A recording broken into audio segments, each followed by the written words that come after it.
तुम्ही ऑनलाईन सट्ट्याचा विषय काढला तर केंद्र सरकारनं Dream11 आणि अन्य जे काही ऍप्स आहेत त्यावर ऑनलाईन सट्टा लावला जातो त्यावर आता बंदी आणली. हो, पण असं आहे की मी भारत पाक क्रिकेट सामन्याविषयी म्हणतो. सट्ट्याचे आणि ऑनलाईन गॅम्बलिंगचे इतर सुद्धा अनेक प्रकार आहेत जे कागदावर नाहीत आणि ते मॅक्झिमम गुजरातच्या भूमीवरूनच चालतात आणि काही प्रमाणात राजस्थान मधल्या भागातून चालतात, मध्य प्रदेशातून चालतात आणि लाखो म्हणजे हजारो कोटी रुपयांचं उलाढाल असते भारत पाक क्रिकेट सामन्यामध्ये. तर आणि हे सगळे लोक जे आहेत ते भारतीय जनता पक्षाचे समर्थक असतात, देणगीदार आहेत मोठ्या प्रमाणावर, त्यांना संरक्षण दिलं जातं नंतर.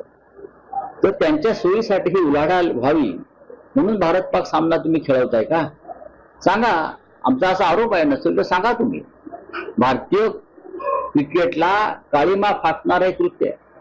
खरं म्हणजे मला भारतीय क्रिकेटपटूनच आश्चर्य वाटतं. त्यांना काय राष्ट्रीय भावना आहेत की नाही?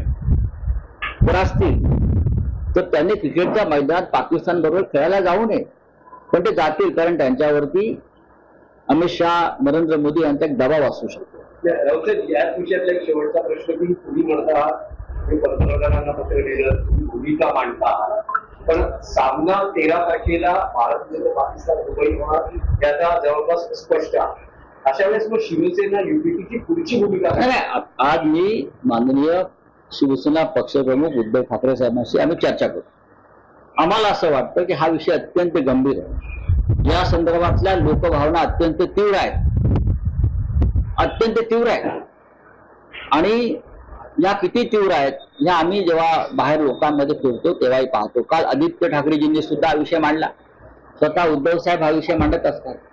तर आता ह्या दुबईतल्या सामन्याचे पडसाद महाराष्ट्रात देशामध्ये उमटू शकतात का याच्याविषयी आम्ही चर्चा करू. प्रभावदर्शना जाहीर झालेल्या आहेत, मात्र आरोप असा होता की भाजप आणि शिंदे गटाच्या दबावाखाली या प्रभावदर्शना करण्यात आलेल्या आहे, आरोप होतो.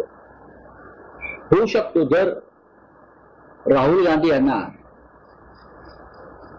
मतचोरी विरुद्ध एक यात्रा काढावी लागली निवडणूक आयोगाविरुद्ध, तर महापालिका निवडणुकीमध्ये आपल्या सोयीच्या प्रभाग रचना कराव्या यासाठी हा मिंदे गट किंवा भाजप किंवा इतर लोक कोणत्याही ठराला जाऊ शकतात.